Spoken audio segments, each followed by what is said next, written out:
आज हम देखेंगे कि अलाइनमेंट को कैसे क्रिएट कर सकते हैं। लास्ट टाइम हमने इसके बेसिक के बारे में जाना था कि अलाइनमेंट क्या होती है और कैसे हम इसको यूज़ करते हैं। तो आज जो है सबसे पहले आपने अलाइनमेंट में जाना है।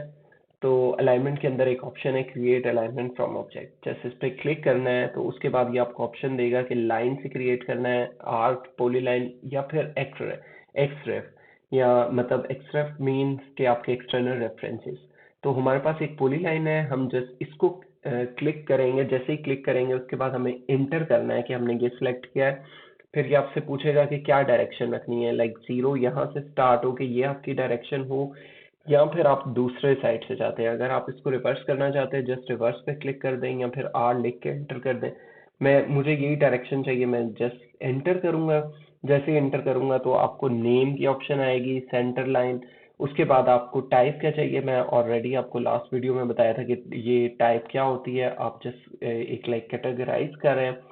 उसके बाद डिस्क्रिप्शन, फिर साइट के बारे में भी हमने लास्ट वीडियो में डिस्कस किया था। उसके बाद स्टाइल, उसके बाद लेयर। आप कुछ भी चेंज कर सकते हैं, इवन लेयर आप अगर कोई मॉडिफाई करना चाहते हैं या फिर न्यू लेयर क्रिएट करना चाहते हैं। उसके बाद लेबल, मैं मेजर और माइनर रख देता हूँ। उसके बाद ऐड कर्व बिटवीन टेंजेंट। अगर आपके पास दो टेंजेंट हैं, सपोज एक यहाँ से टेंजेंट आ रहा है और यूं, आपके पास कर्व नहीं है। हमारे पास तो यहाँ पे कर्व है। अगर कर्व नहीं है तो आप इसको यहाँ रेडियस देके और इसको मार्क कर सकते हैं कि हमें इन टेंजेंट को आप कर्व में कन्वर्ट कर दो। अगर आपके पास कर्व ऑलरेडी है तो हम इसको मार्क नहीं कर रहे, क्योंकि हमारे पास ऑलरेडी पॉलीलाइन जो है वो यहाँ पे कर्व है। उसके बाद अगर आप इरेज करना चाहते हैं जो आपका बेस है जिससे भी आप अलाइनमेंट क्रिएट कर रहे हैं, तो आप इसको मार्क करें, वरना इसको आप हटा दें। तो अभी मैं इसको मार्क कर रहा हूँ। उसके अलावा यहाँ क्राइटेरियाज हैं, ये हम अगली वीडियोस में डिस्कस करेंगे कि कैसे हम जो है वो कस्टमाइज क्राइटेरिया बना सकते हैं। उसके बाद स्टेशन, अगर आप जीरो की बजाय कुछ और स्टार्ट करना चाहते हैं तो यहाँ जैसे पुट करेंगे। उसके बाद ओके, तो आपकी अलाइनमेंट जो है वो क्रिएट हो गई है। आप देखेंगे यहाँ से जीरो है और दूसरी साइड पे जो है वो इंक्रीज हो रहा है। ये जो साइन है ये शो कर रहा है कि हमने कोई तो क्राइटेरिया की वायलेशन की है। तो टेंजेंसी जो है वो वायलेट हुई है। तो इसको भी हम बाद में देखेंगे कि ये कैसे हम सॉल्व कर सकते हैं। इसके बाद इन केस अगर आप जैसे आपसे गलती से डायरेक्शन रखी गई, अब आप चेंज करना चाहते हैं, तो जस्ट आपको यहाँ पे आना है मॉडिफाई में। और यहाँ पे आपको देखना है कि अलाइनमेंट ही है टैब, और फिर मॉडिफाई मॉडिफाई में आके रिवर्स डायरेक्शन।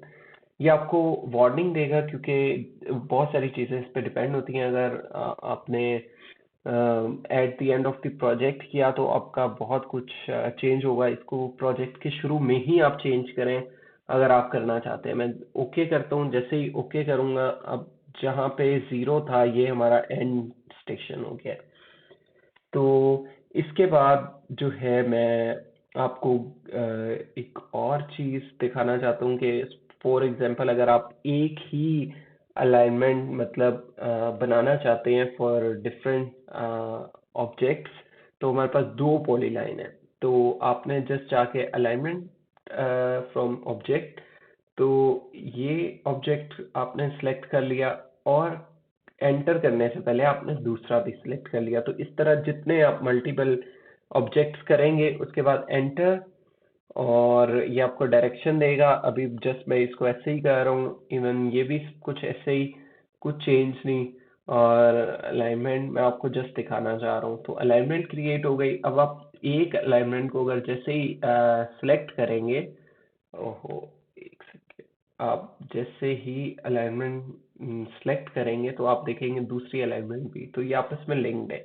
इनको कैसे सेपरेट करते हैं इसको भी हम अगली वीडियोस में देखेंगे। तो बाकी आपको कुछ क्रिप्स जो है वो कम नज़र आ रही होंगी कंपेयर टू जब आप अलाइनमेंट को क्रिएशन टूल से बनाते हैं। क्रिएशन टूल से तो वो भी हम डिस्कस करेंगे कमिंग वीडियोस में। अगर आपका कोई भी क्वेश्चन है तो आप कमेंट बॉक्स में लिख सकते हैं।